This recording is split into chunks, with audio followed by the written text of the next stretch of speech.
안녕하세요. 단밤이에요. 오늘 하루도 잘 보내셨나요? 오늘은 여러분들께 장화홍련 이야기를 들려드리려고 해요. 장화홍련전은 이미 너무나 유명한 이야기이지만 오늘 특별히 여러분들께 더 재미있게 들려드리고 싶어 준비해봤어요. 그럼 오늘도 제가 재미있게 읽어드릴 테니 제 목소리 들으시면서 달달한 밤 보내시길 바랄게요. 구독과 좋아요, 알람 설정도 꼭 해주실 거죠?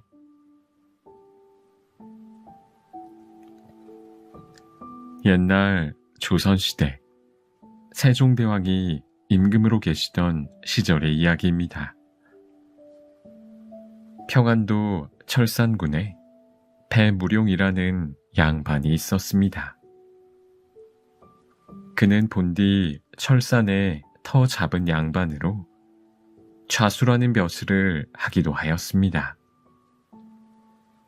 배 좌수는 성품이 온화하고 집안에 재산이 넉넉하여 세상에 부러울 것이 별로 없었습니다.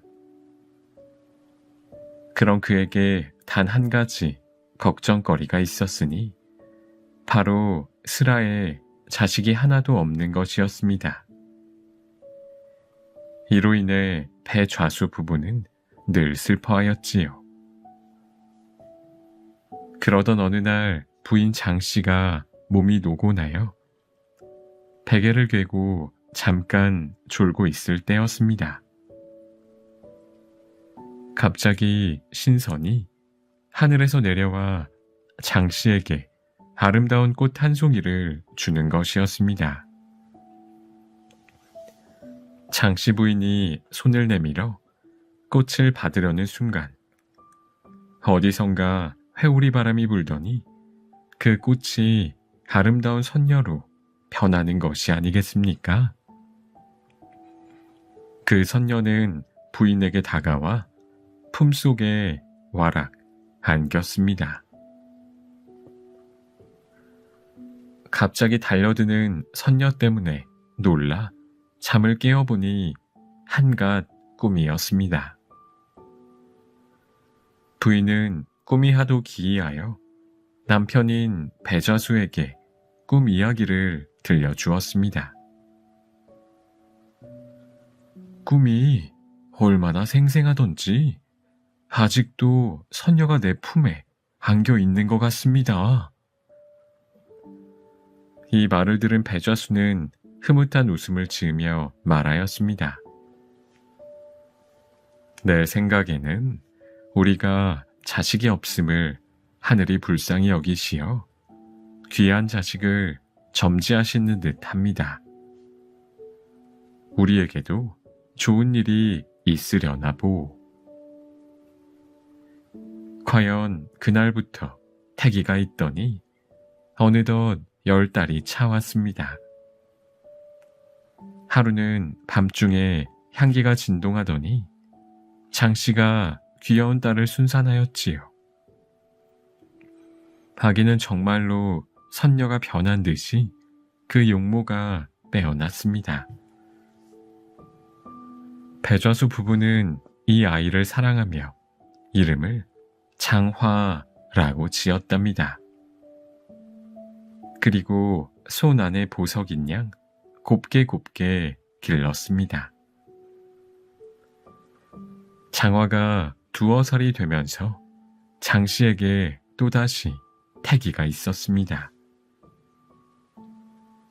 배좌수 부부는 둘째 아이는 아들이었으면 좋겠다고 생각했지만 이번에도 딸이었습니다.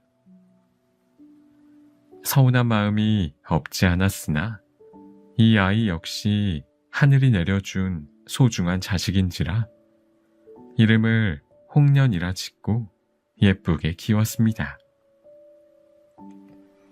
장화, 홍련 자매는 무럭무럭 자라났습니다. 두 자매는 얼굴이 아름답고 행실이 바른 데다 효행이 뛰어나 배자수 부부의 사랑을 듬뿍 받았습니다. 그러나 두 자매가 나이답지 않게 몸과 태도가 어른스러운 것이 부부는 다소 염려되었습니다. 그러던 어느 날 장 씨는 운수가 다했던지 갑자기 병을 얻어 자리에 눕게 되었습니다.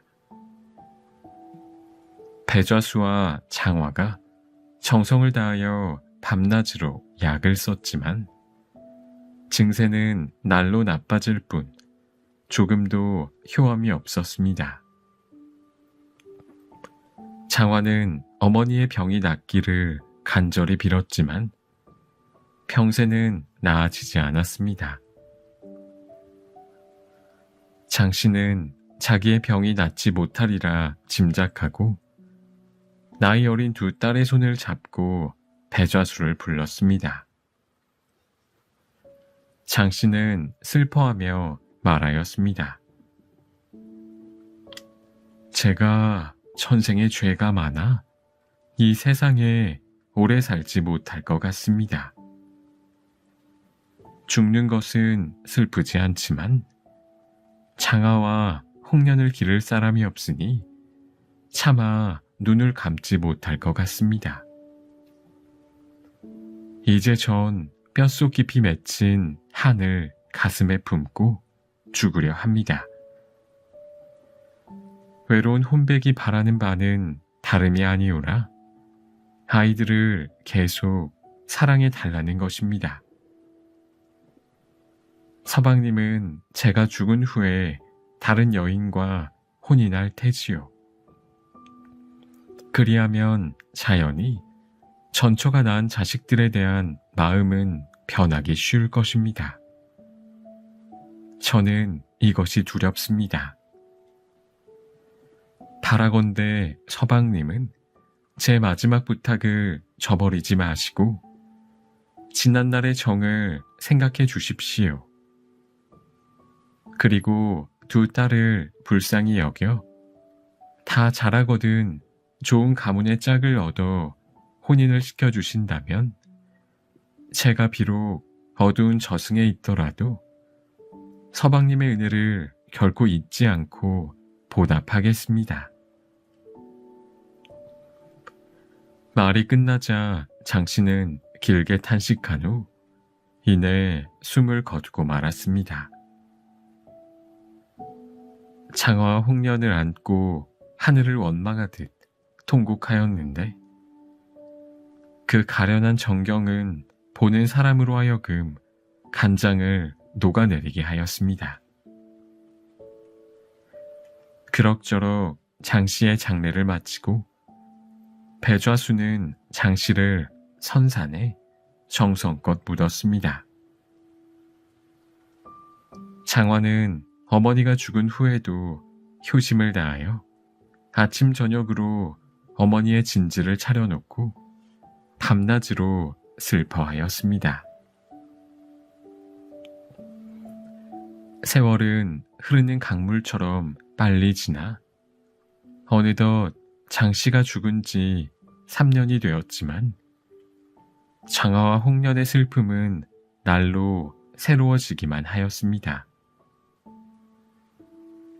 배좌수는 비록 죽은 처에 유언이 있었지만 아들을 낳아 가문의 대를 이어야만 하는 의무를 생각하지 않을 수 없었습니다. 그래서 여기저기에서 혼처를 구하였으나 딸 둘을 데리고 사는 호라비에게 시집 올 규수는 찾기 힘들었습니다. 그러던 중 허씨라는 규수가 썩 마음에 들지는 않았지만 시집 온다는 처녀가 그뿐이라 배좌수는 허씨에게 장가를 들었습니다.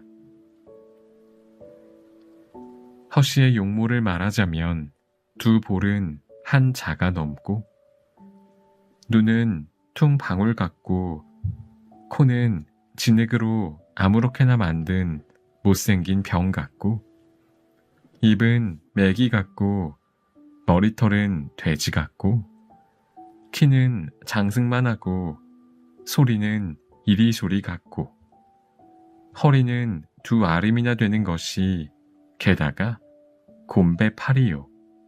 다리는 퉁퉁 불어있고 쌍언청이를 겸하였으며 그 주둥이를 썰어내면 10사발은 되고 얼굴이 얽기는 콩멍석 같으니 그 형상은 차마 바로 보기 어려웠습니다.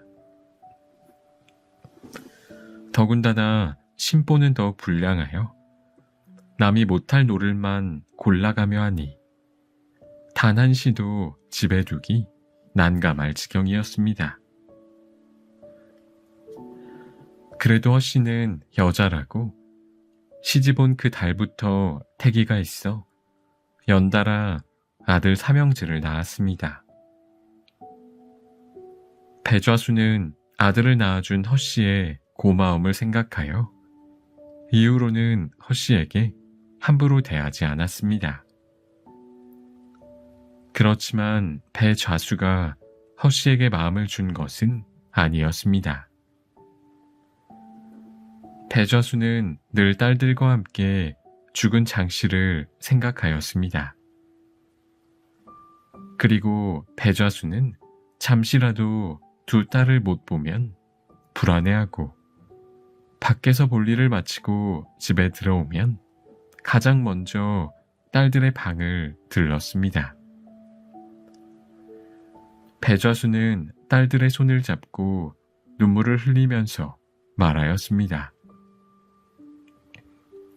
너희들이 깊은 규중에 있으면서 항상 어미를 그리워한다는 것을 잘 알고 있다.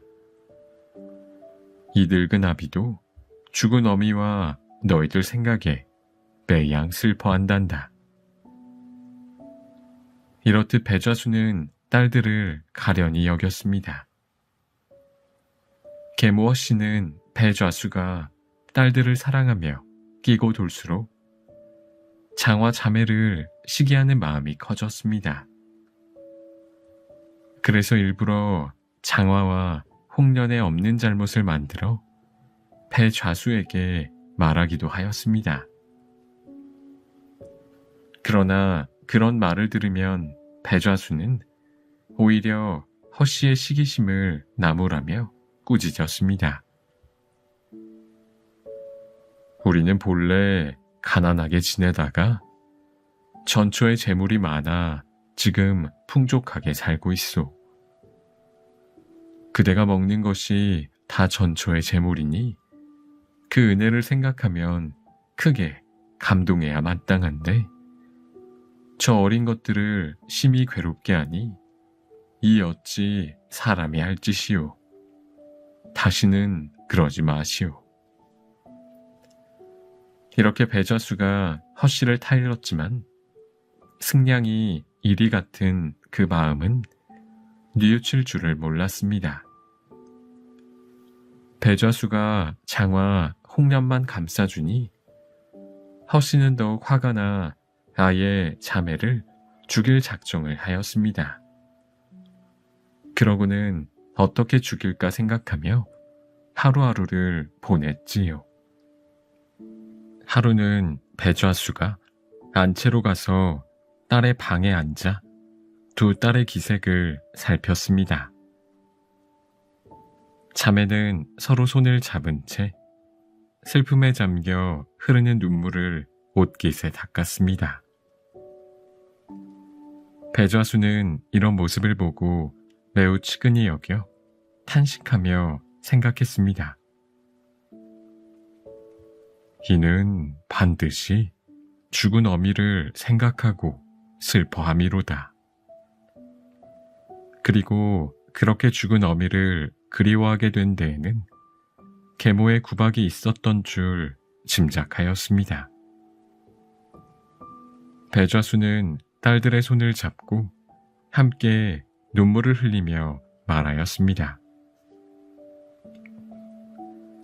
너희들이 이렇게 장성하였으니 너희 모친이 살아 있었다면 오죽이나 기쁘겠느냐. 그러나 팔자가 기구하여 허씨 같은 계모를 만나 구박이 심하니 너희들의 슬퍼함을 짐작하겠다. 이후에 이렇게 계모가 너희를 구박하는 일이 또 있으면 내가 잘 조치하여 너희 마음을 편안하게 해줄 것이니라. 그런데 이때 계모 허씨가 문틈으로 이 광경을 엿보고 더욱 화가 끓어올라 하루빨리 장화와 홍련을 죽여야겠다는 결심을 굳혔습니다.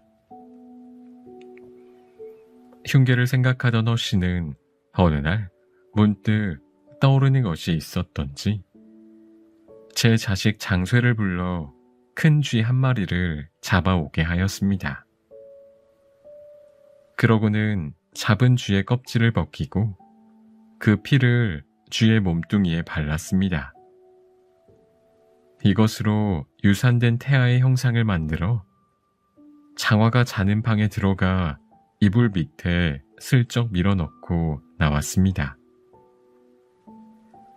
그러고선 배 좌수가 오기만을 목이 빠지게 기다렸습니다. 마침 배 좌수가 안채로 들어오자 허씨는 굳은 얼굴로 혀를 찼습니다. 허씨가 왜 그러는지 이상하게 여긴 배 좌수는 그 까닭을 물었습니다. 집안에 끔찍한 변이 있으나 필시 서방님은 제가 꾸민 짓이라 의심하실 터라 처음에는 얘기하지 않으려 했습니다. 그래도 서방님은 친어버이라 장화와 홍련에게 두터운 정이 있기 마련이겠지요. 그렇지만 자식들이 이를 전혀 모르고 부정한 일을 많이 저질러 왔습니다. 나는 가까이에서 이를 보지만 친어미가 아닌지라 함부로 나서지는 않았습니다. 그런데 장화가 오늘은 늦도록 일어나지 아니하고 몸이 불편하다고 하는 것이 아니겠습니까? 그래서 들어가 보니 글쎄 장화가 죽은 아이를 낳고 누워있다가 저를 보고는 미처 수습하지 못하여 쩔쩔매는 것이었습니다. 저는 너무나 놀랐지만 일단은 저와 나만 알고 있기로 하였습니다. 그렇지만 우리는 대대로 양반이니 이런 일이 남들에게 알려지면 무슨 면목으로 세상을 살아가겠습니까?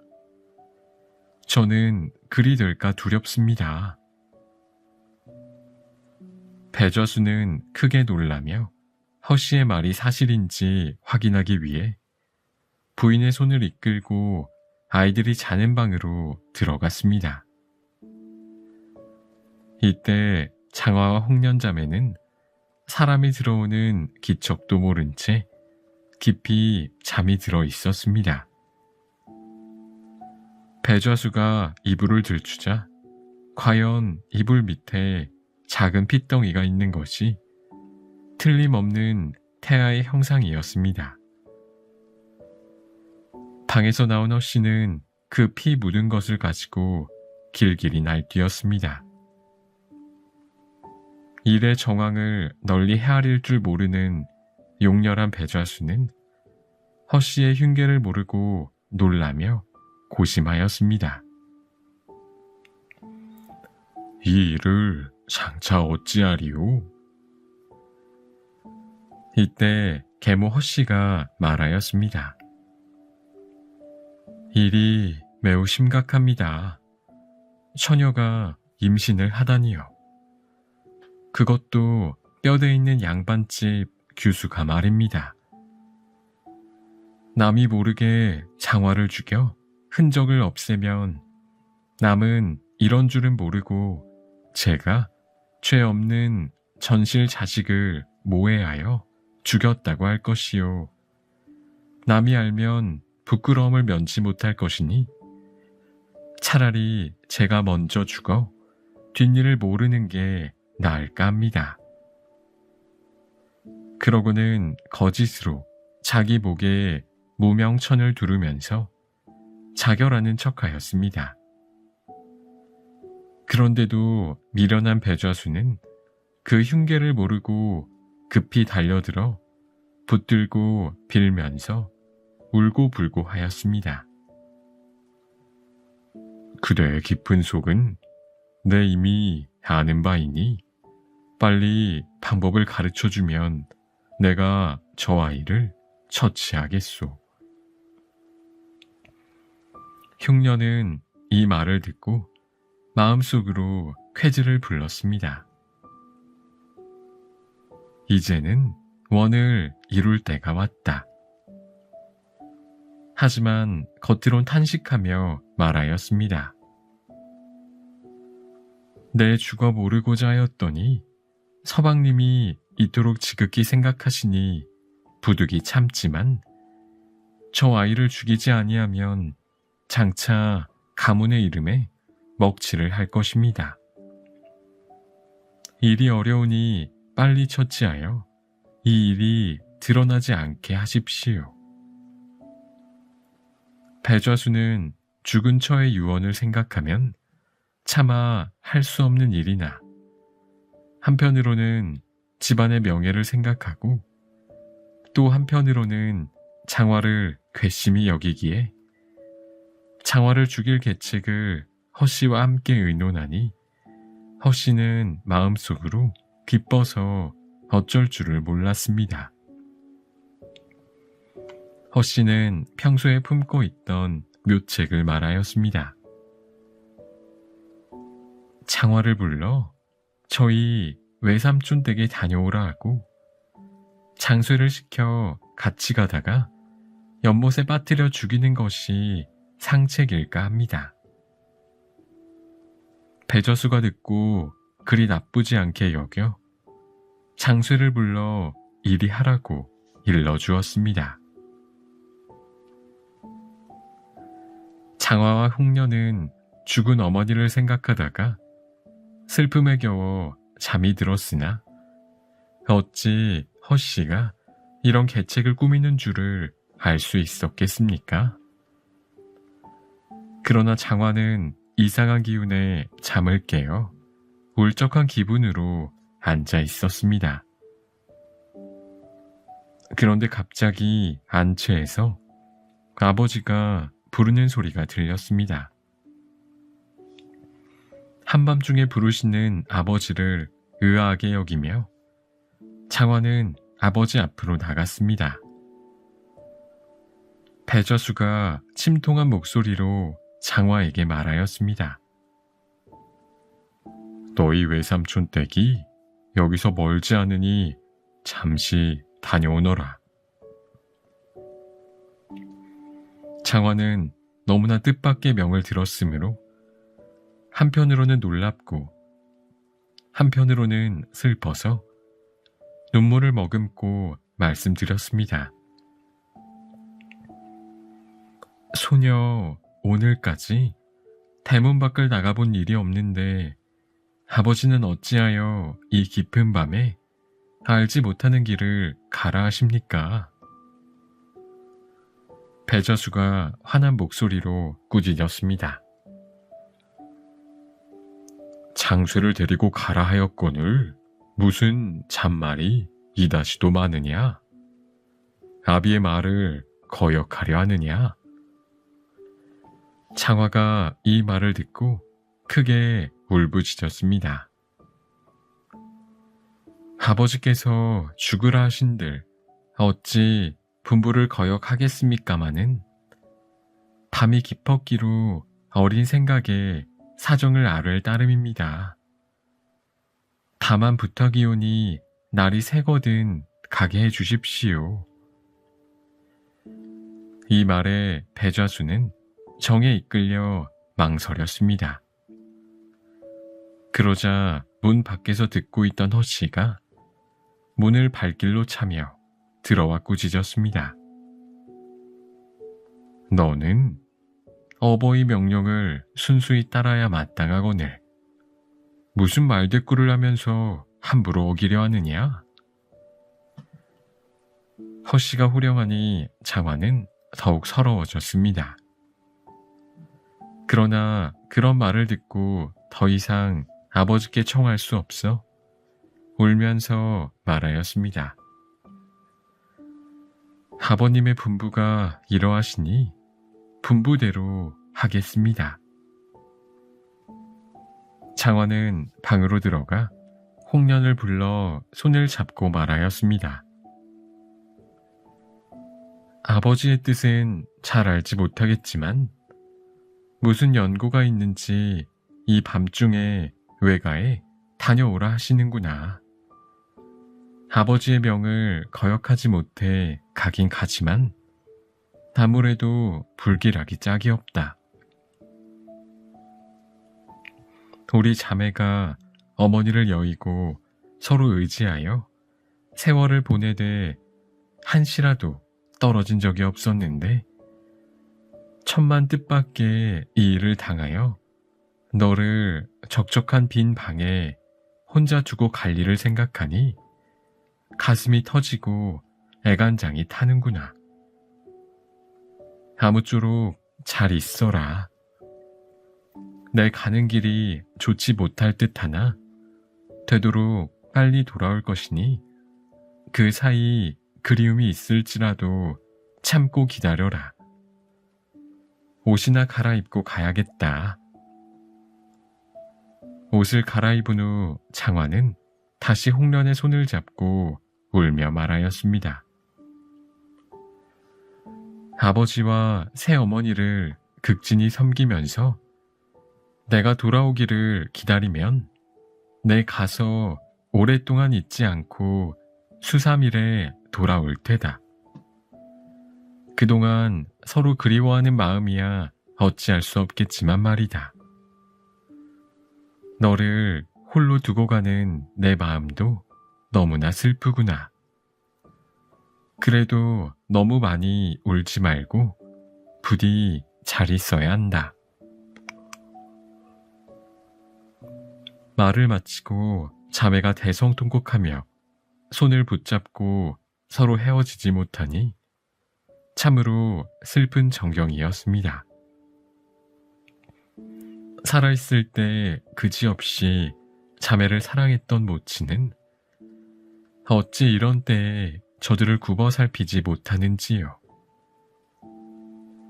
이때 허씨가 밖에서 장화의 서러워함을 듣고는 방문을 박차고 들어와 찢어지는 듯한 목청으로 소리를 질러댔습니다. 내 어찌 이렇게 요란히 구느냐? 허씨는 장쇠를 불러 말하였습니다. 내 누이를 데리고 속히 외가에 다녀오라 하였거늘 어찌 꿈쩍이질 않느냐. 그러자 돼지 같은 장쇠는 염라대왕의 분부나 받은 듯이 바로 소리를 벼락같이 지르며 발로 마루를 쿵쿵 굴렀습니다.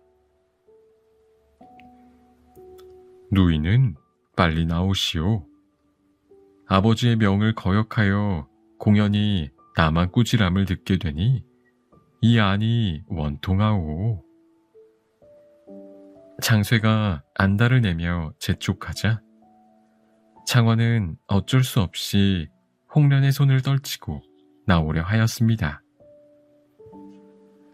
이때 홍련이 언니의 옷자락을 잡고 울면서 말하였습니다. 우리 자매 잠시도 떨어지지 않았었거늘 이 밤중에 갑자기 나를 버리고 어디로 가려고 합니까? 그러고는 버선발로 쫓아나오니 장화는 홍련의 모습을 보며 애간장이 마디마디 끊어지는 듯 하였습니다. 그래도 장화는 홍련을 달랬습니다. 내 잠시 다녀오겠으니 울지 말고 잘 있거라. 장화는 서름에 잠겨 말끝을 맺지 못하였습니다. 하인들도 이 모습을 보고 눈물을 흘리지 않는 사람이 없었습니다. 홍련이 언니의 치마폭을 잡고 놓지 않자 허씨가 들이닥쳐 홍련의 손을 뿌리치며 꾸짖었습니다. 내 언니가 외가에 가는데 어찌 이처럼 요망스럽게 구느냐? 허씨의 사나운 꾸짖음에 홍련은 맥없이 물러섰습니다. 허씨가 장쇠에게 넌지시 눈짓하니 장쇠의 재촉이 더 거세어졌습니다.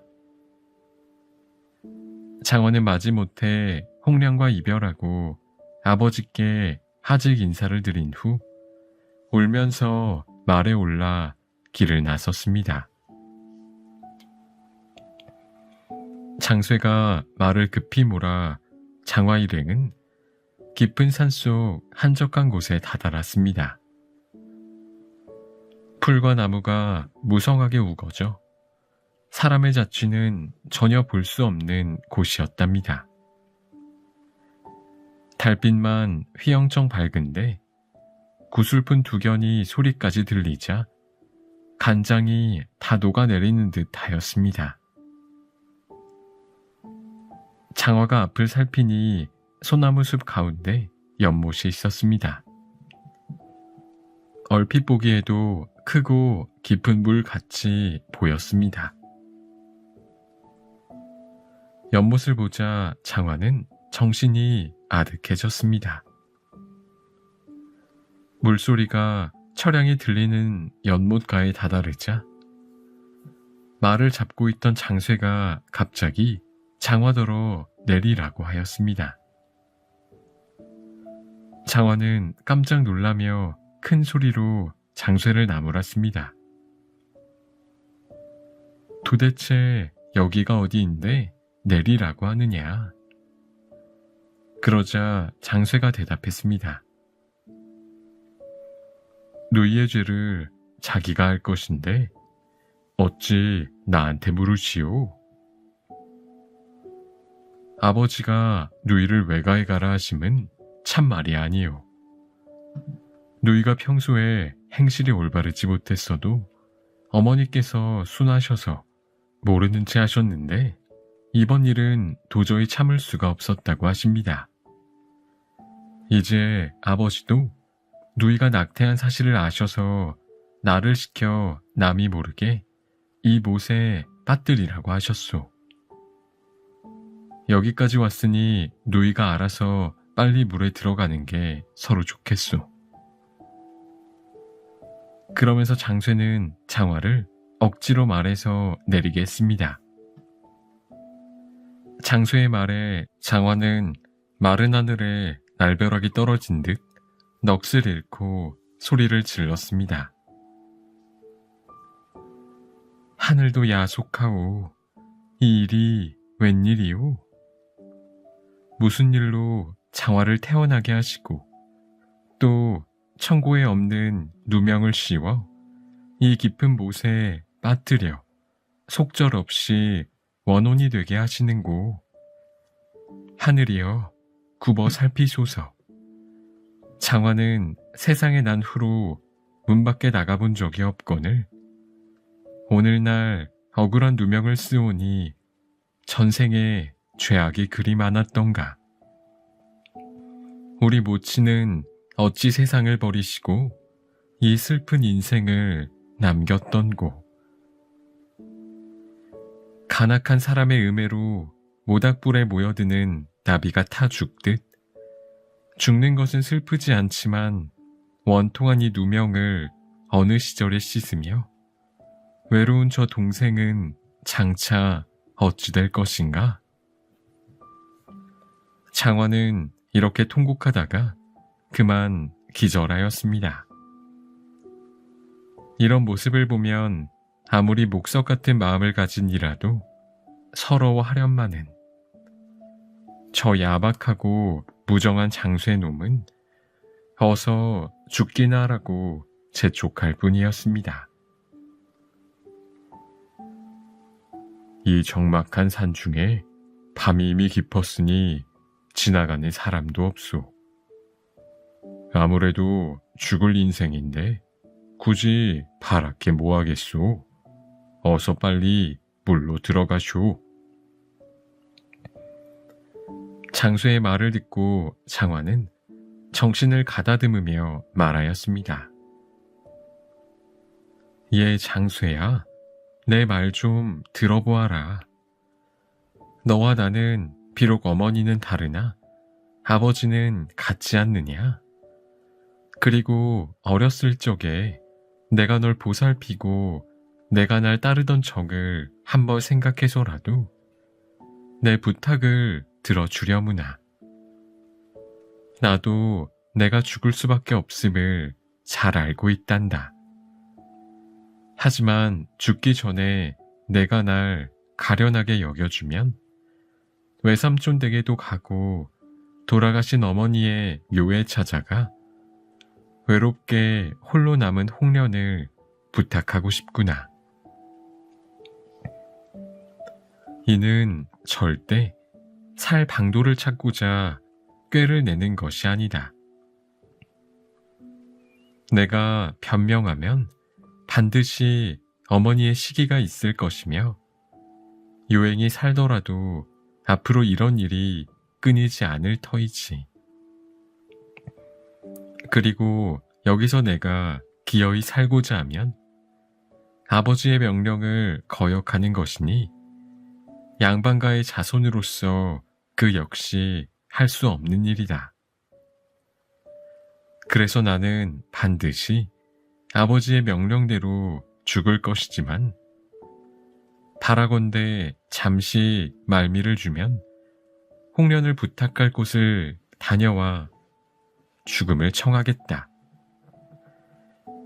장화는 이렇듯 처절하게 애원하였으나 금수보다 못한 장수의 놈은 조금도 치근해하는 빚이 없이 계속 어서 죽으라고 재촉하기만 하였습니다. 장화는 슬픔에 기가 막혀 하늘을 우러러 통곡하였습니다.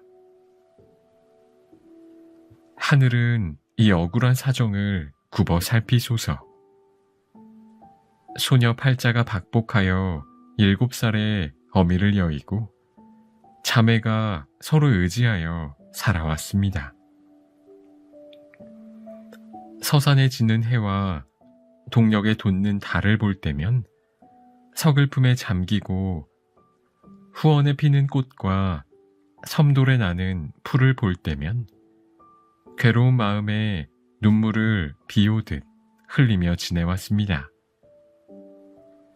어미가 떠난 후 3년이 지나 계모를 얻으니 성품이 고약하여 구박이 심하온지라 서러운 마음을 이기지 못하였으나 낮에는 부친을 따르고 해가 지면 돌아가신 어머니를 생각하며 잠에 서로 손을 잡고서 기나긴 여름날과 적막한 가을밤을 탄식하며 살았습니다.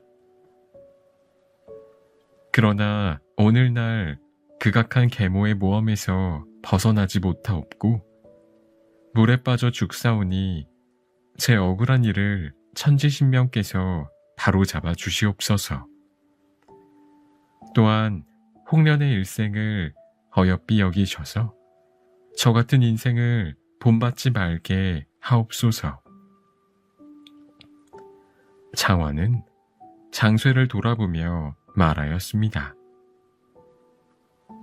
나는 누명을 쓰고 죽거니와 저 외로운 홍련을 어여삐 여겨 잘 인도하여 부모에게 효도하고 부디 잘 살기를 바란다. 장화는 치마를 걷어잡고 신발을 벗어 못가에 놓았습니다. 그러고는 연못 앞에서 발을 구르며 눈물을 비오듯 흘리며 서 있다가 오던 길을 향하여 꺼이꺼이 통곡하며 말하는 것이었습니다. 그리고 말을 마치고 거울같이 잔잔한 연못 속에 나는 듯이 뛰어드니 참으로 해달픈 일입니다. 장화가 물에 빠진 지 얼마 안 되어 장쇠가 집으로 돌아가려 할 때 물결이 하늘에 닿을 듯 높아지며 찬바람이 일어나고 달도 그 빛을 잃었습니다. 장쇠는 어리둥절하였습니다. 그때 갑자기 산속에서 커다란 호랑이가 장쇠 앞으로 내달려 으르렁거리며 사람의 목소리를 내었습니다. 내 어미가 잔인하게도 죄 없는 자식을 모함하여 죽이니 어찌 하늘이 무심하겠느냐? 그러고는 달려들어 장쇠 놈의 두 귀와 한 팔, 한 다리를 떼어 먹고 온데간데 없이 사라졌습니다. 장쇠는 피를 지천으로 흘리며 땅에 거꾸러져 기절하고 말았습니다. 이 바람에 장쇠가 몰던 말은 크게 놀라 쏜살같이 자기가 온 길을 되짚어 집으로 돌아갔습니다. 계모 씨는 밤이 깊도록 장쇠가 돌아오지 않자 매우 걱정을 하고 있었습니다. 이때 히잉하는 말소리가 들려왔습니다. 장쇠가 장화를 죽이고 이제와 돌아왔구나. 허씨가 장쇠를 불러다가 어찌 되었는지 들을 양으로 내다보니 말은 온 몸에 땀을 흘리며 돌아오는데 정작 있어야 할 장쇠는 없었습니다. 허씨는 크게 놀라 하인들을 불러서 불을 밝히고 말이 오던 자취를 더듬어 연못을 찾아가게 하였습니다. 말 발굽을 따라가던 하인들은 한참 만에 연못에 다다랐습니다. 과연 거기에는 장쇠가 거꾸러져 있었지요. 모두들 놀라하며 가까이 다가가 자세히 살펴보았습니다. 그런데 장쇠는 한 팔, 한 다리와 두 귀가 물어 뜯긴 채 피를 흘리며 의식을 잃고 쓰러져 있는 게 아니겠습니까? 모두들 놀라서 어찌할 바를 모르고 있었지요. 그런데 그때 어디선가 향기가 풍겨오며 찬바람이 소슬하게 불었습니다. 사람들이 이상하게 여겨 사방을 두루 살펴보니 연못 한 가운데에서 바람이 불면서 향기가 일어나는 것이었습니다. 하인들이 장쇠를 말에 싣고 오니 허씨가 놀라며 즉시 약을 먹이고 상한 곳을 동여매어 피를 멎게 하였습니다. 한참 후에야 장쇠는 비로소 정신을 차렸습니다. 허씨는 눈물을 흘리며 기뻐하였습니다. 도대체 어찌된 일인지 허씨가 사연을 묻자 장쇠는 전후의 사연을 숨김없이 다 말하였습니다. 그러자 허씨는 더욱 장화를 원망하였습니다. 장화녀는 죽어서도 나를 못 살게 구는구나. 그러고는 또 독을 집어먹은 듯 말하였습니다. 홍련이도 그냥 두어서는 안 되겠다. 요망한 계집애들 같으니라고. 홍련은 장화가 외갓집에 간 줄만 알았지 집에 무슨 일이 벌어지고 있는지 까맣게 몰랐습니다. 집안이 소란해지자 홍련은 방에서 나와 계모에게 무슨 일이 있는지 물었습니다. 계모가 차가운 목소리로 대답하였습니다. 창쇠가 내 요괴 같은 언니를 데리고 가는 길에 호랑이한테 물려 병이 중하다. 홍련은 장화도 걱정되어 계모에게 물었습니다. 언니는 어찌 되었나요? 계모는 자리를 떨치고 일어나면서 홍련에게 말하였습니다. 내 무슨 요사스런 말을 하느냐? 홍련은 계모가 자기를 박대하자 가슴이 터질 듯 아프고 언니 걱정에 온 몸이 떨렸습니다. 방으로 돌아온 홍련은 언니를 부르며 울다가 지쳐 잠이 들었습니다. 비몽사몽간의 일입니다. 홍련은 어느 연못가에 서 있었습니다. 잔잔한 수면에 파문이 일더니 갑자기 커다란 용이 솟구쳤습니다. 그런데 그 용에 장화 언니가 타고 있는 것이 아니겠습니까? 홍련은 용이 가는 쪽으로 함께 내달리며 언니를 불러댔습니다. 그러나 장화는 홍련이 부르는 소리가 들리지도 않는지 고개도 돌리지 않았습니다. 홍련이 울며 말하였습니다. 언니는 왜 나를 본 채도 안 하고 혼자 어디로 가는 거예요? 그제야 장화가 눈물을 뿌리며 홍련을 돌아보았습니다. 이제는 너와 내가 가는 길이 달라졌단다. 나는 지금 옥황상제의 명령으로 삼신산이라는 곳에 약초를 캐러 가는 길이란다.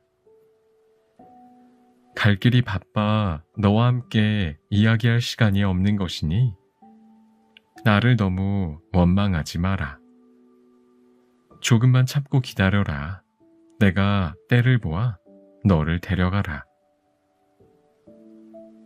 장화의 말이 끝나기 무섭게 용이 꼬리를 흔들며 커다란 소리를 내었습니다. 이 소리에 놀라 잠을 깬 홍련은 장화를 본 것이 꿈속의 일임을 깨달았습니다. 홍련은 꿈에서 깨었어도 여전히 서늘한 기운을 느끼고 식은땀을 흘리며 정신을 차리지 못하였습니다. 꿈이 하도 이상해 홍련은 아버지가 계신 방으로 건너가 꿈꾼 이야기를 하며 말하였습니다. 오늘은 소녀의 마음이 무언가 소중한 것을 잃은 듯하여 슬픈 정을 누를 수가 없습니다. 제 느낌에는 언니가 이번에 외가댁에 가면서 무슨 변고가 있었던 듯합니다. 혹시 언니가 무슨 해를 입지 않았을까요? 이렇게 말하며 홍련은 아버지 앞에서 목을 놓아 꺼이꺼이 울었습니다. 딸의 말을 들은 배좌수도 숨통이 막혀 한마디 말도 못하고 단지 눈물만 흘릴 뿐이었습니다. 그러자 계모가 곁에 있다가 왈칵 성을 내며 홍련의 등을 밀어내었습니다. 어린아이가 무슨 해괴한 말로 어른의 마음을 이다시도 슬프게 한단 말이냐? 요망한 것 같으니라고. 홍련은 허씨에게 떠밀려 방 밖으로 밀려나오며 혼자 생각하였습니다. 꿈 이야기를 말씀드리니 아버지는 슬퍼하시며 아무 말도 못하시고 계모는 낯빛을 바꾸며 이렇듯 구박하니 이는 반드시 무슨 사연이 있음에 틀림없다. 그러나 홍련은 사정을 몰라 답답해하며 가슴만 졸일 뿐이었습니다. 하루는 계모가 나가고 없기에 홍련이 장쇠를 불렀습니다. 장쇠야, 얼마 전 내가 장화 언니와 함께 나간 이후로 언니는 감감무소식이고 너도 호랑이한테 물려 몸이 성취하는데 이게 도대체 무슨 일인지 나에게 말 좀 해다오. 이렇게 홍련이 묻자 장쇠는 시큰둥하게 대답하였습니다. 그 일을 알아서 뭐 하시게? 누이의 신상에도 별 좋은 일은 없을 거외다. 홍련은 얼굴빛을 바꾸고 낮은 음성으로 말하였습니다. 이놈 장쇠야, 내가 호랑이한테 물리고도 아직 정신을 못 차리느냐? 내게 숨김이 있었다가는 내 남은 몸뚱이도 온전하지 못할 것이다. 어서 바른 대로 말하라. 홍련이 이렇듯 말하니 장쇠는 산속에서 호랑이에게 물어뜯길 때의 공포와 아픔이 다시 생생하게 느껴져 온 몸을 부들부들 떨었습니다. 그리하여 장쇠는 홍련에게 처음으로 진실을 털어놓았습니다. 허씨가 쥐를 잡아와 껍질을 벗기게 한 일부터 시작하여 장화가 연못에 빠져 죽은 일, 이후 사람 말을 하는 호랑이가 나타나 자기를 벌한 일까지 말입니다. 이 말을 모두 들은 홍련은 가슴이 뛰고 이가 갈리고 머리털이 솟구치는 듯 하였습니다. 언니가 그토록 억울하고 불쌍하게 죽었다는 사실에 혼이 빠지고 넋이 나갈 지경이었습니다. 홍련은 정신을 잃고 쓰러졌다가 겨우 정신을 차렸습니다. 홍련은 장화 생각에 한탄하며 혼잣말을 내뱉었습니다. 가련한 지고 우리 언니, 흉악한 지고 계모 허씨, 자상한 우리 언니 이팔 청춘 꽃다운 시절에 차마 입에 담지도 못할 망측한 누명을 쓰고 푸른 물에 몸을 던졌으니 천년이 지나도 사라지지 않을 뼈에 새긴 이 원한을 어찌 풀어볼까. 참혹하다 우리 언니, 가련한 이 동생을 적막한 방에 외로이 남겨두고 어디 가서 안 오시나. 구천에 돌아간들 이 동생이 그리워서 피눈물을 흘릴 때 구곡 간장이 다 녹았을 것이로다. 예부터 지금까지 이보다 원통한 일 또 어디 있으리요. 하늘이여 굽어 살피소서. 소녀 3살의 어미를 잃고 언니를 의지하여 지내왔는데 이 몸에 죄가 많아 이런 변을 또 당하고 모진 목숨이 외로이 남았나이다. 바라건대 언니같이 더러운 걸 보지 않고 차라리 이내 몸도 함께 죽어 외로운 혼백이 남아 언니를 따를까 하나이다. 말을 마치니 눈물이 비 오듯 하며 정신이 아득했습니다. 홍련은 언니가 죽은 연못에 찾아가고자 하였으나 한 번도 집 밖에 나가본 적이 없었는지라 문 밖의 길을 모르니 어찌 그곳을 찾을 수 있을까요? 이후로 홍련은 밥도 먹지 않고 잠도 자지 않으며 밤낮으로 슬퍼하기만 하였답니다. 옛날 조선시대 세종대왕이 임금으로 계시던 시절의 이야기입니다. 평안도 철산군에 배무룡이라는 양반이 있었습니다. 그는 본디 철산의 터 잡은 양반으로 좌수라는 벼슬을 하기도 하였습니다. 배좌수는 성품이 온화하고 집안에 재산이 넉넉하여 세상에 부러울 것이 별로 없었습니다. 그런 그에게 단 한 가지 걱정거리가 있었으니 바로 슬하에 자식이 하나도 없는 것이었습니다. 이로 인해 배좌수 부부는 늘 슬퍼하였지요.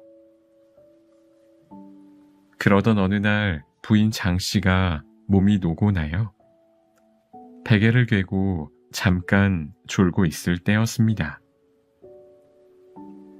갑자기 신선이 하늘에서 내려와 장씨에게 아름다운 꽃 한 송이를 주는 것이었습니다.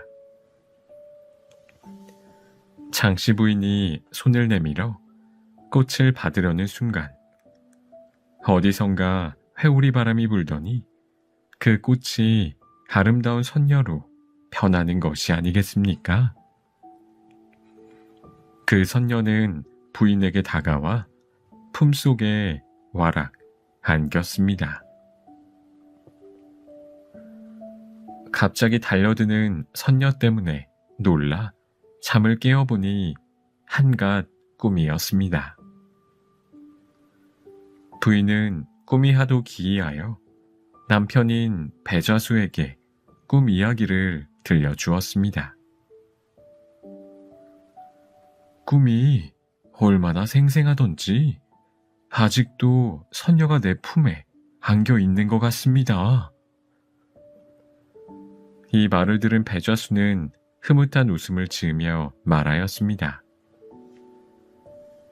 내 생각에는 우리가 자식이 없음을 하늘이 불쌍히 여기시어 귀한 자식을 점지하시는 듯 합니다. 우리에게도 좋은 일이 있으려나 보. 과연 그날부터 태기가 있더니 어느덧 10달이 차왔습니다. 하루는 밤중에 향기가 진동하더니 장씨가 귀여운 딸을 순산하였지요. 아기는 정말로 선녀가 변한 듯이 그 용모가 빼어났습니다. 배좌수 부부는 이 아이를 사랑하며 이름을 장화라고 지었답니다. 그리고 손 안에 보석인 양 곱게 길렀습니다. 장화가 2살이 되면서 장씨에게 또다시 태기가 있었습니다. 배좌수 부부는 둘째 아이는 아들이었으면 좋겠다고 생각했지만 이번에도 딸이었습니다. 서운한 마음이 없지 않았으나 이 아이 역시 하늘이 내려준 소중한 자식인지라 이름을 홍련이라 짓고 예쁘게 키웠습니다. 장화, 홍련 자매는 무럭무럭 자라났습니다. 두 자매는 얼굴이 아름답고 행실이 바른 데다 효행이 뛰어나 배좌수 부부의 사랑을 듬뿍 받았습니다. 그러나 두 자매가 나이답지 않게 몸과 태도가 어른스러운 것이 부부는 다소 염려되었습니다. 그러던 어느 날 장씨는 운수가 다했던지 갑자기 병을 얻어 자리에 눕게 되었습니다. 배좌수와 장화가 정성을 다하여 밤낮으로 약을 썼지만 증세는 날로 나빠질 뿐 조금도 효험이 없었습니다. 장화는 어머니의 병이 낫기를 간절히 빌었지만 평세는 나아지지 않았습니다. 장씨는 자기의 병이 낫지 못하리라 짐작하고 나이 어린 두 딸의 손을 잡고 배좌수를 불렀습니다. 장씨는 슬퍼하며 말하였습니다. 제가 천생의 죄가 많아 이 세상에 오래 살지 못할 것 같습니다. 죽는 것은 슬프지 않지만 장하와 홍련을 기를 사람이 없으니 차마 눈을 감지 못할 것 같습니다. 이제 전 뼛속 깊이 맺힌 한을 가슴에 품고 죽으려 합니다. 외로운 혼백이 바라는 바는 다름이 아니오라 아이들을 계속 사랑해 달라는 것입니다. 서방님은 제가 죽은 후에 다른 여인과 혼인할 테지요. 그리하면 자연히 전처가 낳은 자식들에 대한 마음은 변하기 쉬울 것입니다. 저는 이것이 두렵습니다. 바라건대 서방님은 제 마지막 부탁을 저버리지 마시고 지난날의 정을 생각해 주십시오. 그리고 두 딸을 불쌍히 여겨 다 자라거든 좋은 가문의 짝을 얻어 혼인을 시켜주신다면 제가 비록 어두운 저승에 있더라도 서방님의 은혜를 결코 잊지 않고 보답하겠습니다. 말이 끝나자 장씨는 길게 탄식한 후 이내 숨을 거두고 말았습니다. 장화와 홍련을 안고 하늘을 원망하듯 통곡하였는데 그 가련한 정경은 보는 사람으로 하여금 간장을 녹아내리게 하였습니다. 그럭저럭 장씨의 장례를 마치고 배좌수는 장씨를 선산에 정성껏 묻었습니다. 장화는 어머니가 죽은 후에도 효심을 다하여 아침 저녁으로 어머니의 진지를 차려놓고 밤낮으로 슬퍼하였습니다. 세월은 흐르는 강물처럼 빨리 지나 어느덧 장씨가 죽은 지 3년이 되었지만 장화와 홍련의 슬픔은 날로 새로워지기만 하였습니다. 배좌수는 비록 죽은 처에 유언이 있었지만 아들을 낳아 가문의 대를 이어야만 하는 의무를 생각하지 않을 수 없었습니다.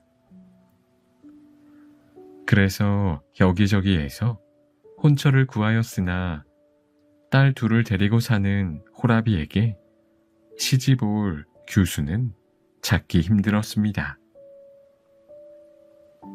그러던 중 허씨라는 규수가 썩 마음에 들지는 않았지만 시집 온다는 처녀가 그뿐이라 배좌수는 허씨에게 장가를 들었습니다. 허씨의 용모를 말하자면 두 볼은 한 자가 넘고 눈은 퉁 방울 같고 코는 진흙으로 아무렇게나 만든 못생긴 병 같고 입은 메기 같고 머리털은 돼지 같고 키는 장승만 하고 소리는 이리소리 같고 허리는 두 아름이나 되는 것이 게다가 곰배 팔이요. 다리는 퉁퉁 불어있고 쌍언청이를 겸하였으며 그 주둥이를 썰어내면 14발은 되고 얼굴이 얽기는 콩멍석 같으니 그 형상은 차마 바로 보기 어려웠습니다. 더군다나 심보는 더욱 불량하여 남이 못할 노를만 골라가며 하니 단 한 시도 집에 두기 난감할 지경이었습니다. 그래도 허씨는 여자라고 시집 온 그 달부터 태기가 있어 연달아 아들 삼형제를 낳았습니다. 배좌수는 아들을 낳아준 허씨의 고마움을 생각하여 이후로는 허씨에게 함부로 대하지 않았습니다. 그렇지만 배좌수가 허씨에게 마음을 준 것은 아니었습니다.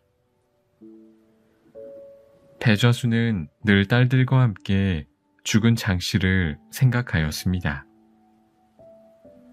그리고 배좌수는 잠시라도 두 딸을 못 보면 불안해하고 밖에서 볼 일을 마치고 집에 들어오면 가장 먼저 딸들의 방을 들렀습니다. 배좌수는 딸들의 손을 잡고 눈물을 흘리면서 말하였습니다. 너희들이 깊은 규중에 있으면서 항상 어미를 그리워한다는 것을 잘 알고 있다. 이 늙은 아비도 죽은 어미와 너희들 생각에 매양 슬퍼한단다. 이렇듯 배좌수는 딸들을 가련히 여겼습니다. 계모 허씨는 배좌수가 딸들을 사랑하며 끼고 돌수록 장화 자매를 시기하는 마음이 커졌습니다. 그래서 일부러 장화와 홍련에 없는 잘못을 만들어 배좌수에게 말하기도 하였습니다. 그러나 그런 말을 들으면 배좌수는 오히려 허씨의 시기심을 나무라며 꾸짖었습니다. 우리는 본래 가난하게 지내다가 전초에 재물이 많아 지금 풍족하게 살고 있소. 그대가 먹는 것이 다 전초의 재물이니 그 은혜를 생각하면 크게 감동해야 마땅한데 저 어린 것들을 심히 괴롭게 하니 이 어찌 사람이 할 짓이오. 다시는 그러지 마시오. 이렇게 배좌수가 허씨를 타일렀지만 승냥이 이리 같은 그 마음은 뉘우칠 줄을 몰랐습니다. 배좌수가 장화 홍련만 감싸주니 허씨는 더욱 화가 나 아예 자매를 죽일 작정을 하였습니다. 그러고는 어떻게 죽일까 생각하며 하루하루를 보냈지요.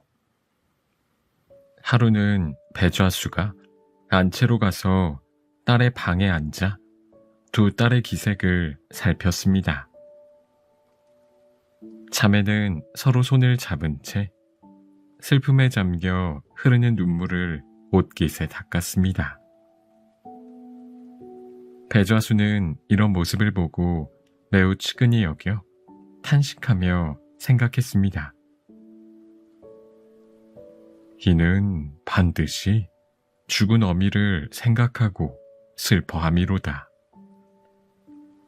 그리고 그렇게 죽은 어미를 그리워하게 된 데에는 계모의 구박이 있었던 줄 짐작하였습니다. 배좌수는 딸들의 손을 잡고 함께 눈물을 흘리며 말하였습니다. 너희들이 이렇게 장성하였으니 너희 모친이 살아 있었다면 오죽이나 기쁘겠느냐. 그러나 팔자가 기구하여 허씨 같은 계모를 만나 구박이 심하니 너희들의 슬퍼함을 짐작하겠다.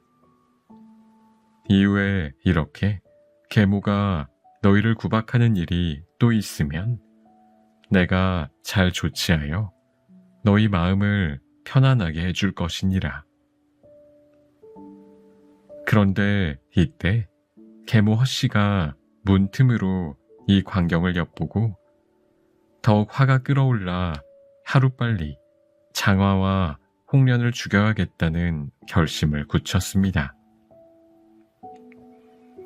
흉계를 생각하던 허씨는 어느 날 문득 떠오르는 것이 있었던지 제 자식 장쇠를 불러 큰 쥐 한 마리를 잡아오게 하였습니다. 그러고는 잡은 쥐의 껍질을 벗기고 그 피를 쥐의 몸뚱이에 발랐습니다. 이것으로 유산된 태아의 형상을 만들어 장화가 자는 방에 들어가 이불 밑에 슬쩍 밀어넣고 나왔습니다.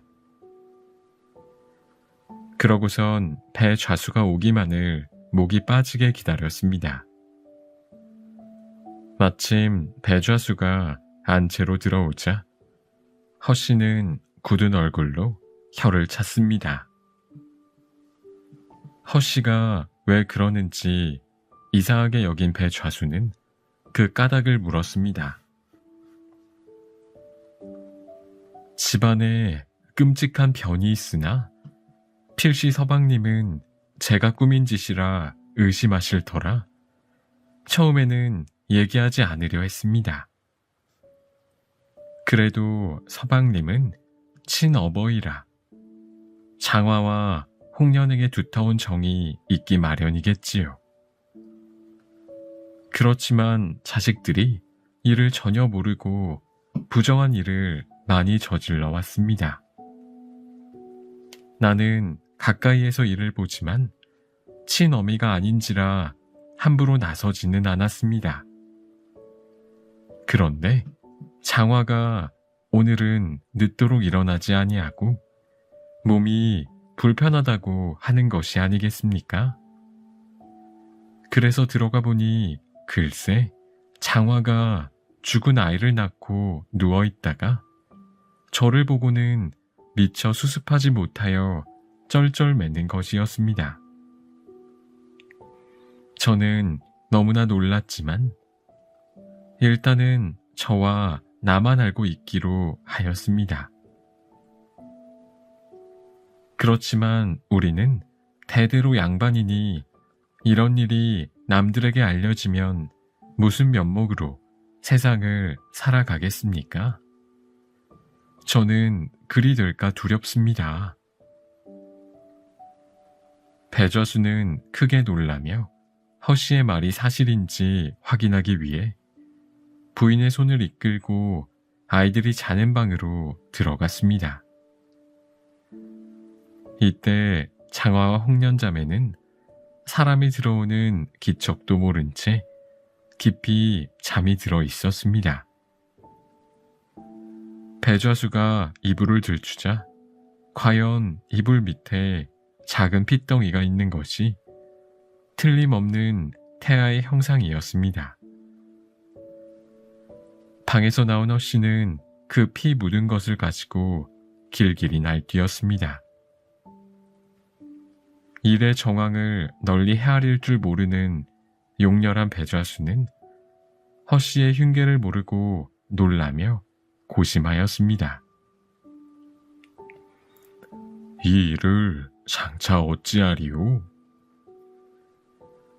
이때 계모 허씨가 말하였습니다. 일이 매우 심각합니다. 처녀가 임신을 하다니요. 그것도 뼈대 있는 양반집 규수가 말입니다. 남이 모르게 장화를 죽여 흔적을 없애면 남은 이런 줄은 모르고 제가 죄 없는 전실 자식을 모해하여 죽였다고 할 것이요. 남이 알면 부끄러움을 면치 못할 것이니 차라리 제가 먼저 죽어 뒷일을 모르는 게 나을까 합니다. 그러고는 거짓으로 자기 목에 무명천을 두르면서 자결하는 척하였습니다. 그런데도 미련한 배좌수는 그 흉계를 모르고 급히 달려들어 붙들고 빌면서 울고불고 하였습니다. 그대의 깊은 속은 내 이미 아는 바이니 빨리 방법을 가르쳐주면 내가 저 아이를 처치하겠소. 흉년은 이 말을 듣고 마음속으로 쾌지를 불렀습니다. 이제는 원을 이룰 때가 왔다. 하지만 겉으론 탄식하며 말하였습니다. 내 죽어 모르고자 하였더니 서방님이 이토록 지극히 생각하시니 부득이 참지만 저 아이를 죽이지 아니하면 장차 가문의 이름에 먹칠을 할 것입니다. 일이 어려우니 빨리 처치하여 이 일이 드러나지 않게 하십시오. 배좌수는 죽은 처의 유언을 생각하면 차마 할 수 없는 일이나 한편으로는 집안의 명예를 생각하고 또 한편으로는 장화를 괘씸히 여기기에 장화를 죽일 계책을 허씨와 함께 의논하니 허씨는 마음속으로 기뻐서 어쩔 줄을 몰랐습니다. 허씨는 평소에 품고 있던 묘책을 말하였습니다. 장화를 불러 저희 외삼촌 댁에 다녀오라 하고 장쇠를 시켜 같이 가다가 연못에 빠뜨려 죽이는 것이 상책일까 합니다. 배저수가 듣고 그리 나쁘지 않게 여겨 장쇠를 불러 이리 하라고 일러주었습니다. 장화와 홍련은 죽은 어머니를 생각하다가 슬픔에 겨워 잠이 들었으나 어찌 허씨가 이런 계책을 꾸미는 줄을 알 수 있었겠습니까? 그러나 장화는 이상한 기운에 잠을 깨어 울적한 기분으로 앉아 있었습니다. 그런데 갑자기 안채에서 아버지가 부르는 소리가 들렸습니다. 한밤중에 부르시는 아버지를 의아하게 여기며 장화는 아버지 앞으로 나갔습니다. 배저수가 침통한 목소리로 장화에게 말하였습니다. 너희 외삼촌 댁이 여기서 멀지 않으니 잠시 다녀오너라. 장화는 너무나 뜻밖의 명을 들었으므로 한편으로는 놀랍고 한편으로는 슬퍼서 눈물을 머금고 말씀드렸습니다. 소녀 오늘까지 대문 밖을 나가본 일이 없는데 아버지는 어찌하여 이 깊은 밤에 알지 못하는 길을 가라 하십니까? 배저수가 화난 목소리로 꾸짖었습니다. 장쇠를 데리고 가라 하였거늘 무슨 잔말이 이다시도 많으냐? 아비의 말을 거역하려 하느냐? 장화가 이 말을 듣고 크게 울부짖었습니다. 아버지께서 죽으라 하신들 어찌 분부를 거역하겠습니까마는 밤이 깊었기로 어린 생각에 사정을 아뢰 따름입니다. 다만 부탁이오니 날이 새거든 가게 해주십시오. 이 말에 배좌수는 정에 이끌려 망설였습니다. 그러자 문 밖에서 듣고 있던 허씨가 문을 발길로 차며 들어와 꾸짖었습니다. 너는 어버이 명령을 순수히 따라야 마땅하거늘 무슨 말대꾸를 하면서 함부로 어기려 하느냐? 허씨가 후령하니 장화는 더욱 서러워졌습니다.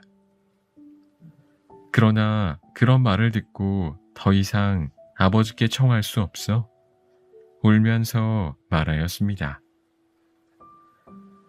아버님의 분부가 이러하시니 분부대로 하겠습니다. 장화는 방으로 들어가 홍련을 불러 손을 잡고 말하였습니다. 아버지의 뜻은 잘 알지 못하겠지만 무슨 연고가 있는지 이 밤중에 외가에 다녀오라 하시는구나. 아버지의 명을 거역하지 못해 가긴 가지만 아무래도 불길하기 짝이 없다. 우리 자매가 어머니를 여의고 서로 의지하여 세월을 보내되 한시라도 떨어진 적이 없었는데 천만 뜻밖의 이 일을 당하여 너를 적적한 빈 방에 혼자 두고 갈 일을 생각하니 가슴이 터지고 애간장이 타는구나. 아무쪼록 잘 있어라. 내 가는 길이 좋지 못할 듯하나 되도록 빨리 돌아올 것이니 그 사이 그리움이 있을지라도 참고 기다려라. 옷이나 갈아입고 가야겠다. 옷을 갈아입은 후 장화는 다시 홍련의 손을 잡고 울며 말하였습니다. 아버지와 새어머니를 극진히 섬기면서 내가 돌아오기를 기다리면 내 가서 오랫동안 있지 않고 수삼일에 돌아올 테다. 그동안 서로 그리워하는 마음이야 어찌할 수 없겠지만 말이다. 너를 홀로 두고 가는 내 마음도 너무나 슬프구나. 그래도 너무 많이 울지 말고 부디 잘 있어야 한다. 말을 마치고 자매가 대성통곡하며 손을 붙잡고 서로 헤어지지 못하니 참으로 슬픈 정경이었습니다. 살아있을 때 그지없이 자매를 사랑했던 모친은 어찌 이런 때에 저들을 굽어 살피지 못하는지요. 이때 허씨가 밖에서 장화의 서러워함을 듣고는 방문을 박차고 들어와 찢어지는 듯한 목청으로 소리를 질러댔습니다. 내 어찌 이렇게 요란히 구느냐? 허씨는 장쇠를 불러 말하였습니다. 내 누이를 데리고 속히 외가에 다녀오라 하였거늘 어찌 꿈쩍이질 않느냐.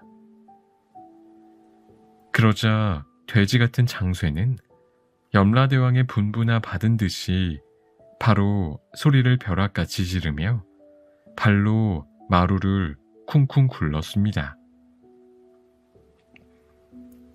누이는 빨리 나오시오.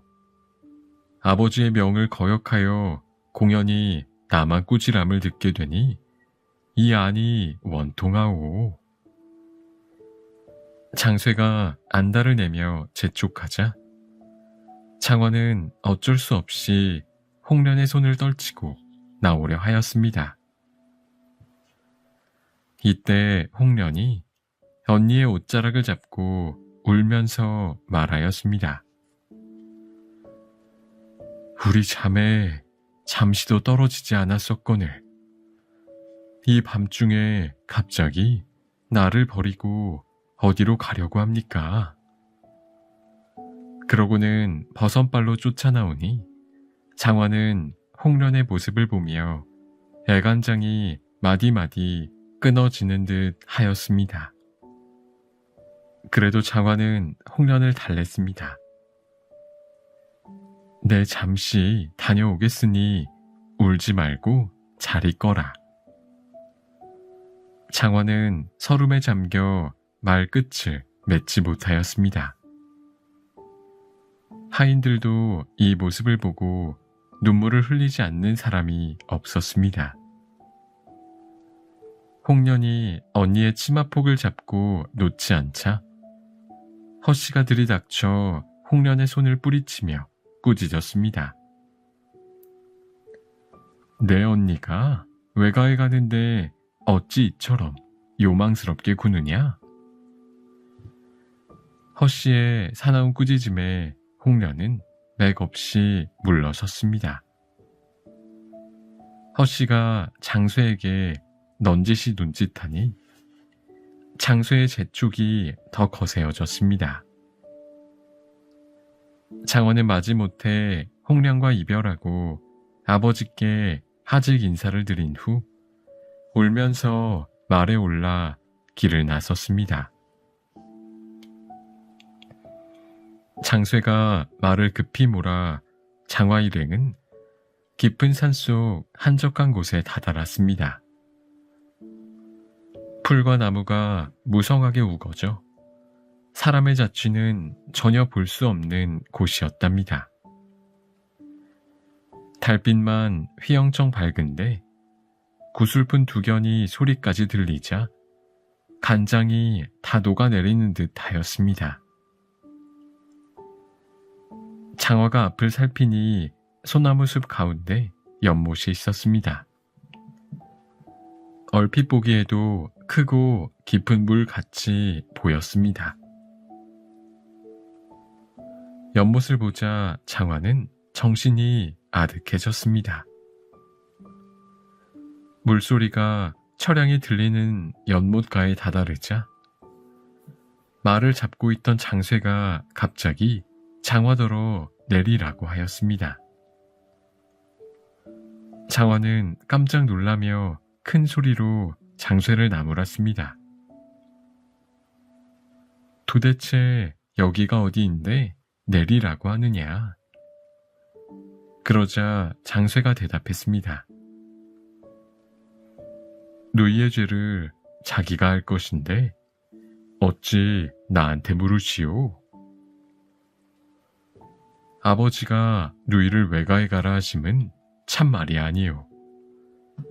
누이가 평소에 행실이 올바르지 못했어도 어머니께서 순하셔서 모르는 채 하셨는데 이번 일은 도저히 참을 수가 없었다고 하십니다. 이제 아버지도 누이가 낙태한 사실을 아셔서 나를 시켜 남이 모르게 이 못에 빠뜨리라고 하셨소. 여기까지 왔으니 누이가 알아서 빨리 물에 들어가는 게 서로 좋겠소. 그러면서 장쇠는 장화를 억지로 말해서 내리게 했습니다. 장쇠의 말에 장화는 마른 하늘에 날벼락이 떨어진 듯 넋을 잃고 소리를 질렀습니다.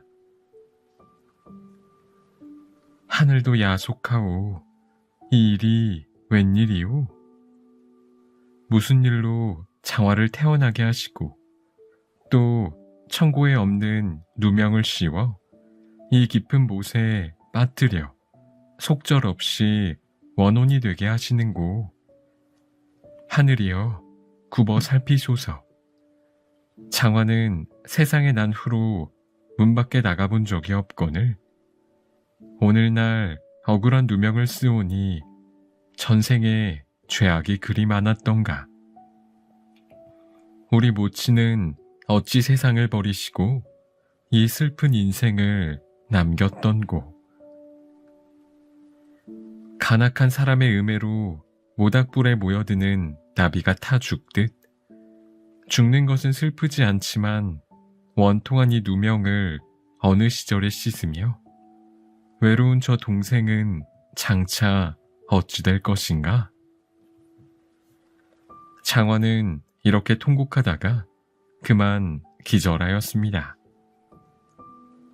이런 모습을 보면 아무리 목석 같은 마음을 가진 이라도 서러워하련마는 저 야박하고 무정한 장쇠놈은 어서 죽기나 하라고 재촉할 뿐이었습니다. 이 적막한 산중에 밤이 이미 깊었으니 지나가는 사람도 없소. 아무래도 죽을 인생인데 굳이 바랄게 뭐하겠소. 어서 빨리 물로 들어가쇼. 장쇠의 말을 듣고 장화는 정신을 가다듬으며 말하였습니다. 예, 장쇠야, 내 말 좀 들어보아라. 너와 나는 비록 어머니는 다르나 아버지는 같지 않느냐? 그리고 어렸을 적에 내가 널 보살피고 내가 날 따르던 적을 한번 생각해서라도 내 부탁을 들어주려무나. 나도 내가 죽을 수밖에 없음을 잘 알고 있단다. 하지만 죽기 전에 내가 날 가련하게 여겨주면 외삼촌 댁에도 가고 돌아가신 어머니의 묘에 찾아가 외롭게 홀로 남은 홍련을 부탁하고 싶구나.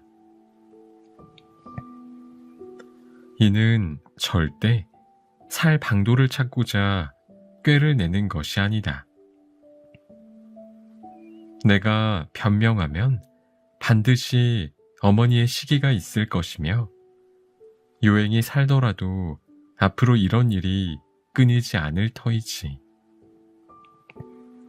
그리고 여기서 내가 기어이 살고자 하면 아버지의 명령을 거역하는 것이니 양반가의 자손으로서 그 역시 할 수 없는 일이다.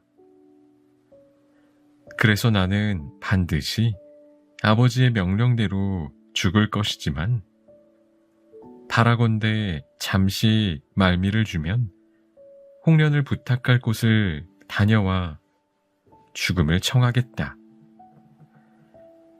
장화는 이렇듯 처절하게 애원하였으나 금수보다 못한 장쇠놈은 조금도 치근해하는 빚이 없이 계속 어서 죽으라고 재촉하기만 하였습니다. 장화는 슬픔에 기가 막혀 하늘을 우러러 통곡하였습니다. 하늘은 이 억울한 사정을 굽어 살피소서. 소녀 팔자가 박복하여 7살의 어미를 여의고 자매가 서로 의지하여 살아왔습니다.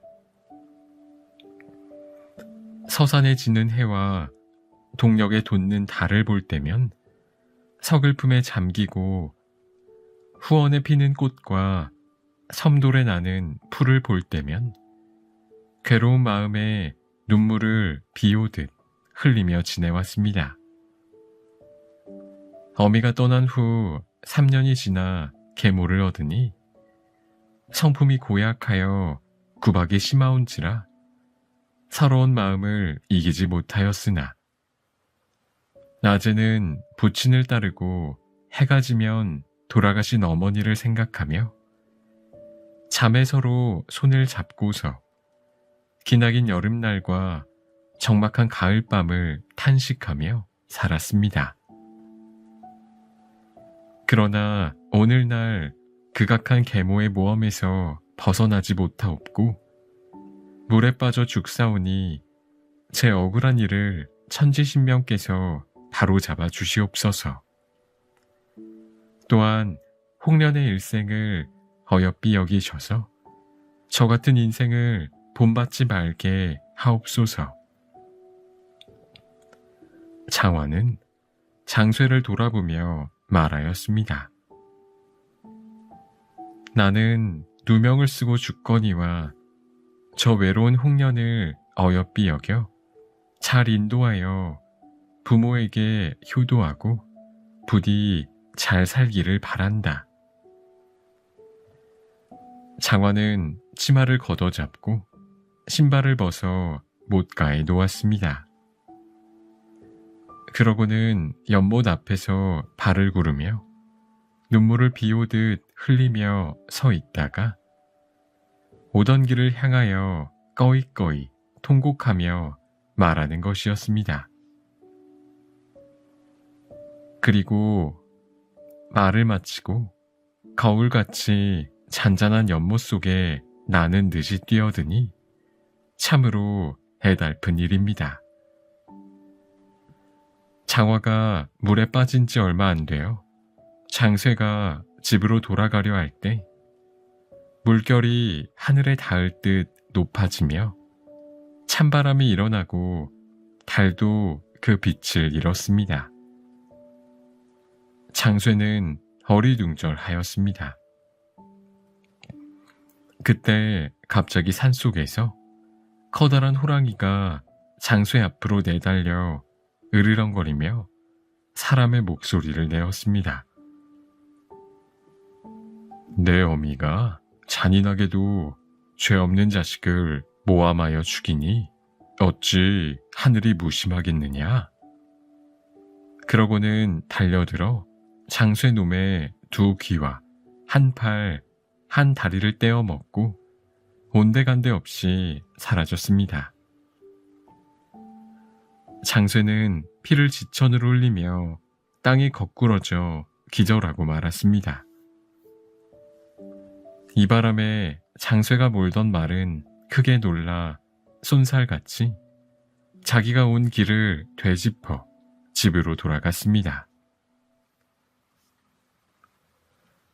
계모 씨는 밤이 깊도록 장쇠가 돌아오지 않자 매우 걱정을 하고 있었습니다. 이때 히잉하는 말소리가 들려왔습니다. 장쇠가 장화를 죽이고 이제와 돌아왔구나. 허씨가 장쇠를 불러다가 어찌 되었는지 들을 양으로 내다보니 말은 온 몸에 땀을 흘리며 돌아오는데 정작 있어야 할 장쇠는 없었습니다. 허씨는 크게 놀라 하인들을 불러서 불을 밝히고 말이 오던 잣쥐를 더듬어 연못을 찾아가게 하였습니다. 말 발굽을 따라가던 하인들은 한참 만에 연못에 다다랐습니다. 과연 거기에는 장쇠가 거꾸러져 있었지요. 모두들 놀라하며 가까이 다가가 자세히 살펴보았습니다. 그런데 장쇠는 한 팔, 한 다리와 두 귀가 물어 뜯긴 채 피를 흘리며 의식을 잃고 쓰러져 있는 게 아니겠습니까? 모두들 놀라서 어찌할 바를 모르고 있었지요. 그런데 그때 어디선가 향기가 풍겨오며 찬바람이 소슬하게 불었습니다. 사람들이 이상하게 여겨 사방을 두루 살펴보니 연못 한 가운데에서 바람이 불면서 향기가 일어나는 것이었습니다. 하인들이 장쇠를 말에 싣고 오니 허씨가 놀라며 즉시 약을 먹이고 상한 곳을 동여매어 피를 멎게 하였습니다. 한참 후에야 장쇠는 비로소 정신을 차렸습니다. 허씨는 눈물을 흘리며 기뻐하였습니다. 도대체 어찌된 일인지 허씨가 사연을 묻자 장쇠는 전후의 사연을 숨김없이 다 말하였습니다. 그러자 허씨는 더욱 장화를 원망하였습니다. 장화녀는 죽어서도 나를 못 살게 구는구나. 그러고는 또 독을 집어먹은 듯 말하였습니다. 홍련이도 그냥 두어서는 안 되겠다. 요망한 계집애들 같으니라고. 홍련은 장화가 외갓집에 간 줄만 알았지 집에 무슨 일이 벌어지고 있는지 까맣게 몰랐습니다. 집안이 소란해지자 홍련은 방에서 나와 계모에게 무슨 일이 있는지 물었습니다. 계모가 차가운 목소리로 대답하였습니다. 장쇠가 내 요괴 같은 언니를 데리고 가는 길에 호랑이한테 물려 병이 중하다. 홍련은 장화도 걱정되어 계모에게 물었습니다. 언니는 어찌 되었나요? 계모는 자리를 떨치고 일어나면서 홍련에게 말하였습니다. 내 무슨 요사스런 말을 하느냐? 홍련은 계모가 자기를 박대하자 가슴이 터질 듯 아프고 언니 걱정에 온 몸이 떨렸습니다. 방으로 돌아온 홍련은 언니를 부르며 울다가 지쳐 잠이 들었습니다. 비몽사몽간의 일입니다. 홍련은 어느 연못가에 서 있었습니다. 잔잔한 수면에 파문이 일더니 갑자기 커다란 용이 솟구쳤습니다. 그런데 그 용에 장화 언니가 타고 있는 것이 아니겠습니까? 홍련은 용이 가는 쪽으로 함께 내달리며 언니를 불러댔습니다. 그러나 장화는 홍련이 부르는 소리가 들리지도 않는지 고개도 돌리지 않았습니다. 홍련이 울며 말하였습니다. 언니는 왜 나를 본 채도 안 하고 혼자 어디로 가는 거예요? 그제야 장화가 눈물을 뿌리며 홍련을 돌아보았습니다. 이제는 너와 내가 가는 길이 달라졌단다. 나는 지금 옥황상제의 명령으로 삼신산이라는 곳에 약초를 캐러 가는 길이란다. 갈 길이 바빠 너와 함께 이야기할 시간이 없는 것이니 나를 너무 원망하지 마라. 조금만 참고 기다려라. 내가 때를 보아 너를 데려가라. 장화의 말이 끝나기 무섭게 용이 꼬리를 흔들며 커다란 소리를 내었습니다. 이 소리에 놀라 잠을 깬 홍련은 장화를 본 것이 꿈속의 일임을 깨달았습니다. 홍련은 꿈에서 깨었어도 여전히 서늘한 기운을 느끼고 식은땀을 흘리며 정신을 차리지 못하였습니다. 꿈이 하도 이상해 홍련은 아버지가 계신 방으로 건너가 꿈꾼 이야기를 하며 말하였습니다. 오늘은 소녀의 마음이 무언가 소중한 것을 잃은 듯하여 슬픈 정을 누를 수가 없습니다. 제 느낌에는 언니가 이번에 외가댁에 가면서 무슨 변고가 있었던 듯합니다. 혹시 언니가 무슨 해를 입지 않았을까요?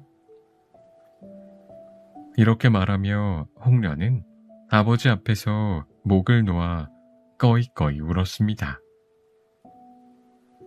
딸의 말을 들은 배좌수도 숨통이 막혀 한마디 말도 못하고 단지 눈물만 흘릴 뿐이었습니다.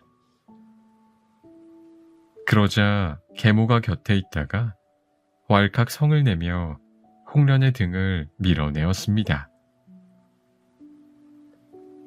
어린아이가 무슨 해괴한 말로 어른의 마음을 이다시도 슬프게 한단 말이냐? 요망한 것 같으니라고. 홍련은 허씨에게 떠밀려 방 밖으로 밀려나오며 혼자 생각하였습니다.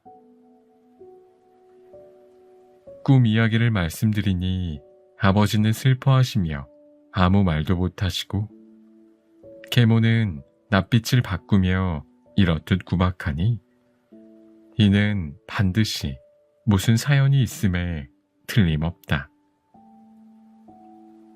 그러나 홍련은 사정을 몰라 답답해하며 가슴만 졸일 뿐이었습니다. 하루는 계모가 나가고 없기에 홍련이 장쇠를 불렀습니다. 장쇠야, 얼마 전 내가 장화 언니와 함께 나간 이후로 언니는 감감무소식이고 너도 호랑이한테 물려 몸이 성취하는데 이게 도대체 무슨 일인지 나에게 말 좀 해다오. 이렇게 홍련이 묻자 장쇠는 시큰둥하게 대답하였습니다. 그 일을 알아서 뭐 하시게? 누이의 신상에도 별 좋은 일은 없을 거외다. 홍련은 얼굴빛을 바꾸고 낮은 음성으로 말하였습니다. 이놈 장쇠야, 내가 호랑이한테 물리고도 아직 정신을 못 차리느냐? 내게 숨김이 있었다가는 내 남은 몸뚱이도 온전하지 못할 것이다. 어서 바른 대로 말하라. 홍련이 이렇듯 말하니 장쇠는 산속에서 호랑이에게 물어뜯길 때의 공포와 아픔이 다시 생생하게 느껴져 온 몸을 부들부들 떨었습니다. 그리하여 장쇠는 홍련에게 처음으로 진실을 털어놓았습니다. 허씨가 쥐를 잡아와 껍질을 벗기게 한 일부터 시작하여 장화가 연못에 빠져 죽은 일, 이후 사람 말을 하는 호랑이가 나타나 자기를 벌한 일까지 말입니다. 이 말을 모두 들은 홍련은 가슴이 뛰고 이가 갈리고 머리털이 솟구치는 듯하였습니다. 언니가 그토록 억울하고 불쌍하게 죽었다는 사실에 혼이 빠지고 넋이 나갈 지경이었습니다. 홍련은 정신을 잃고 쓰러졌다가 겨우 정신을 차렸습니다. 홍련은 장화 생각에 한탄하며 혼잣말을 내뱉었습니다.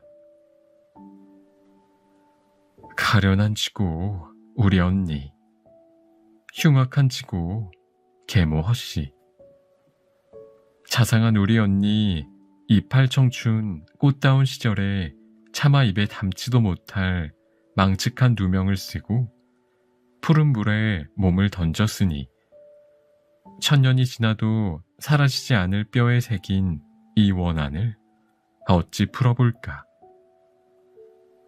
참혹하다 우리 언니, 가련한 이 동생을 적막한 방에 외로이 남겨두고 어디 가서 안 오시나.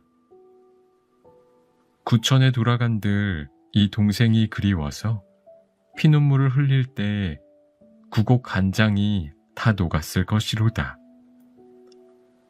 예부터 지금까지 이보다 원통한 일 또 어디 있으리요. 하늘이여 굽어 살피소서. 소녀 3살의 어미를 잃고 언니를 의지하여 지내왔는데 이 몸에 죄가 많아 이런 변을 또 당하고 모진 목숨이 외로이 남았나이다. 바라건대 언니같이 더러운 꼴 보지 않고 차라리 이내 몸도 함께 죽어 외로운 혼백이 남아 언니를 따를까 하나이다. 말을 마치니 눈물이 비오듯 하며 정신이 아득했습니다. 홍련은 언니가 죽은 연못에 찾아가고자 하였으나 한 번도 집 밖에 나가본 적이 없었는지라 문 밖의 길을 모르니 어찌 그곳을 찾을 수 있을까요? 이후로 홍련은 밥도 먹지 않고 잠도 자지 않으며 밤낮으로 슬퍼하기만 하였답니다.